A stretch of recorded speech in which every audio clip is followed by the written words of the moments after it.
আমরা গত 15 বছর 16 বছর আসতে পারিনি, এখানে দাঁড়াতে পারিনি।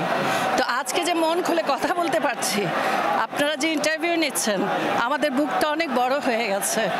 আমরা চাই আগামীতে বিএনপি আসবে, আমাদের দেশনায়ক তারেক জিয়া প্রধানমন্ত্রী হবেন।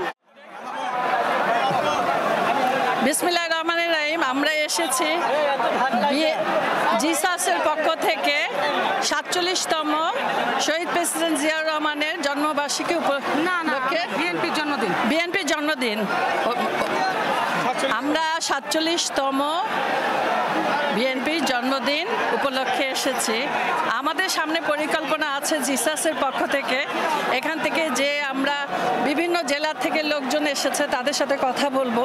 আমরা সামনে কি করব, কে নির্বাচন করবে, কে করবে না, কাকে আর আমাদের তারেক জিয়ার 31তম দফা আমরা বাস্তবায়ন করার জন্য যা যা করার দরকার আমাদের কর্মীরা করবে। বিএনপি পক্ষ থেকে আমরা করব, আমাদের জিসাসের কর্মীরা করবে।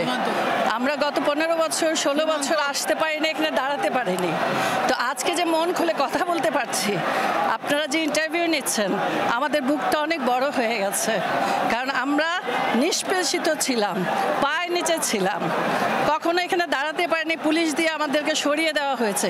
এটা কি আমাদের বড় পাওনা না? আমরা চাই আগামীতে বিএনপি আসবে, আমাদের দেশনায়ক তারেক জিয়া প্রধানমন্ত্রী হবেন, আমরা তার পক্ষ থেকে কাজ করব।